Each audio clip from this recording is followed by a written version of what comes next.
Hello' বন্ধুসকল, আপোনালোক সকলোকে স্বাগতম জনাইছোঁ দেই। যদি মোৰ চেনেলটো ছাবস্ক্ৰাইব কৰিলে তেন্তে বহুত বহুত ধন্যবাদ, আৰু যদি ছাবস্ক্ৰাইব কৰা নাই তেন্তে প্লিজ ছাবস্ক্ৰাইব কৰিবলৈ নাপাহৰিব। আজি মই যাবলৈ ওলাইছোঁ ঢেকীয়াখোৱা বৰনামঘৰলৈ। আপোনালোক প্ৰায় মানুহেতো ঢেকীয়াখোৱা বৰনামঘৰলৈ গৈ পাইছেই। যদি গৈ পাইছে তেন্তে প্লিজ ভিডিঅ'টো স্কিপ কৰিব। যদি গৈ নাই পোৱা তেন্তে ভিডিঅ'টো শেষলৈকে চাই থাকিব। আমি আহি মৰাণ পাই গ'লোঁ। মৰাণত এতিয়া পেট পূজা কৰিলোঁ। পেট পূজা মানে গাড়ীখনক পেট পূজা কৰিলোঁ। মানুহেতো ভোকতো থাকিব পাৰিম, কিন্তু গাড়ীখনততো তেল নভৰালে নচলিব ন। এতিয়া বায়ে অলপ ফল মূলৰ বজাৰ কৰিছে, মানে আমি শৰাই ভাগ দিমতো, সেইটো কাৰণে ফল মূল লাগিবই। ডিমৌ পাই গ'লোঁ। ডিমৌ ৰাধাকৃষ্ণ মন্দিৰ দেখিছেনে? ইমান ধুনীয়া, বহুত ধুনীয়া। যদি নাই অহা আপোনালোকে আহিবচোন এদিন। শংকৰদেৱে হাচি পাতত কিনো লিখিছিল, মাধৱে সুধিছিল কিনো লিখিছা এহে মোৰ। এতিয়া আমি আহি পালোহি নামদাঙৰ শিলৰ সাঁকো। এই শিলৰ সাঁকোখন আপোনালোকে দেখিছেনে বাৰু? এই শিলৰ সাঁকোখন বনাইছিলে আহোম ৰজা ৰুদ্ৰসিংহই 1703 চনত। তেন্তে ব'লক এতিয়া আমি আগলৈ যাওঁ। টিয়কত আমি অলপ ৰখিছোঁ, যিহেতু আমি ৰাতিপুৱা একো খাই নাহিলোঁ, সেই গতিকে আমি অলপ ৰখি কিবা কিবি খাই লৈছোঁ। এয়া আমি এতিয়া আমাৰ গন্তব্যস্থান পাই গ'লোঁ। দেখিছেনে বাৰু গেটখন? দুখন গেট আছে। এতিয়া আমি প্ৰায় 3.5 কিলোমিটাৰমান আগলৈ যাব লাগিব। আগতে মানুহবিলাকে ইয়াৰ পৰা খোজকাঢ়ি গৈছিল বোলে, কাৰণ ৰাস্তাটো বহুত বোকা আছিল, সেই গতিকে গাড়ীটো নিব পৰা নাছিলেই। ভাবি চাওকচোন কিমান দূৰ খোজকাঢ়ি গৈছিলে।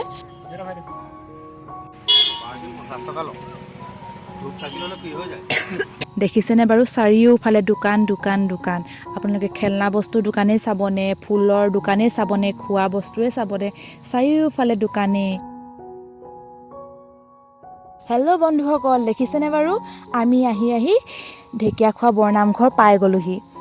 মহাপুৰুষ শ্ৰী শ্ৰী মাধৱদেৱে ধৰ্ম প্ৰচাৰ কৰি শিৱসাগৰ পাইছিল। তেতিয়া চোৱাংচোৱাই কথাটো গম পাই তেওঁলোকক বন্দী কৰি ৰাখিছিল, আৰু মহাপুৰুষজনে তাত এবছৰ দিন বাস কৰিছিল। তাৰপিছত তেওঁ উভতি যাওঁতে সন্ধিয়া হোৱাত তেওঁ বাস কৰিছিলে ঢেকীয়াখোৱা বৰনামঘৰৰ ওচৰতে থকা এটা সৰু জুপুৰি, য'ত এহাল বুঢ়া বুঢ়ীয়ে বাস কৰিছিল। আৰু তাত যিহেতু ৰাতিটো কটাইছিল, সেই গতিকে বুঢ়ীগৰাকীয়ে মহাপুৰুষজনাক ঢেকীয়া শাক বনাই খুৱাইছিলে। মহাপুৰুষজনাই বুঢ়ীয়ে ৰন্ধা ঢেকীয়া শাক খাই বহুত তৃপ্তি পালে। মহাপুৰুষজনে বুঢ়া আৰু বুঢ়ীহালক ক'লে যে ইয়াতে তোমালোকে হাবি জংঘলবিলাক চাফ চিকুণ কৰা, ৰাতিলৈ ইয়াতে আমি নাম পাতিম। আৰু বুঢ়াই সকলোবিলাক মহাপুৰুষজনাই কোৱাৰ ধৰণেৰে চাফ চিকুণ কৰিলে। পাছদিনা আলহীৰ বাবে একো খাবলৈ নথকাৰ বাবে বুঢ়ীয়ে নিজৰ চুলিকোছা কাটি বুঢ়াক বজাৰত বিক্ৰী কৰি কিবা খোৱা বস্তু আনিবলৈ কৈছিল। আগতে বোলে ঢেকীয়াখোৱা বৰনামঘৰটোৰ নাম বুঢ়ী নামঘৰ আছিল, কাৰণ শ্ৰী শ্ৰী মাধৱদেৱে সেই বুঢ়া বুঢ়ীহালৰ ঘৰত থাকিয়েই নামঘৰটো প্ৰতিষ্ঠা কৰিছিল, আৰু বুঢ়ীগৰাকীয়ে ৰন্ধা ঢেকীয়া শাক খাই বহুত তৃপ্তি পাইছিল। সেই গতিকে কালক্ৰমে পৰি ইয়াৰ নাম ঢেকীয়াখোৱা বৰনামঘৰ নামেৰে জনসাধাৰণৰ মাজত পৰিচিত হৈ পৰিল। গছজোপা দেখিছেনে? এই গছজোপা মহাপুৰুষ শ্ৰী শ্ৰী মাধৱদেৱে 1450 শকত তেওঁ এই বটগছজোপা ৰোপণ কৰিছিলে। আগতে এই গছজোপাৰ তলতে চাকি জ্বলাবলৈ দিছিল, কিন্তু এতিয়া কাষতে জ্বলাবলৈ দিছে। এটা ধুনীয়াকৈ ঘৰ বনাই দিছে, আৰু তাত ধুনীয়াকৈ পৰিপাটিকৈ চাকি জ্বলাবলৈ দিছে, যাতে মানুহৰ একো অসুবিধা নহয়। দেখিছেনে বাৰু কিমান ধুনীয়াকৈ লাইন লাইন লাইন লাইন পাতি পিনি চাকি বন্তি জ্বলাইছে মানুহবিলাকে। মহাভাগ দেখিছেনে? এই মহাভাগতেই শ্ৰী শ্ৰী মাধৱদেৱে স্নান কৰিছিল, মানে গা ধুইছিল আৰু ভৰি ধুইছিল। দেখিছেনে বাৰু কিমান ধুনীয়াকৈ সংৰক্ষিত কৰি ৰাখিছে। আমাৰ নামঘৰত সেৱা কৰি হৈ গ'ল। এতিয়া ভাবিছোঁ চানা খাওঁ। 10 টকা 10 টকা 10 টকা 30 টকা। এতিয়া আমি চানা লৈ ল'লোঁ। এতিয়া আমি চাহ খাম। এগিলাচত 20 টকা। আমি ঢেকীয়াখোৱা নামঘৰৰ পৰা উভতিলোঁ। এতিয়া আমি যাবলৈ লৈছোঁ আউনীআটী সত্ৰলৈ। দেখিছেনে? সত্ৰলৈ যাওঁতে কৃষি বিজ্ঞান কেন্দ্ৰ পাৰ হৈ যাব লাগে। কিমান ধুনীয়া গেটখন দেখিছেনে বাৰু?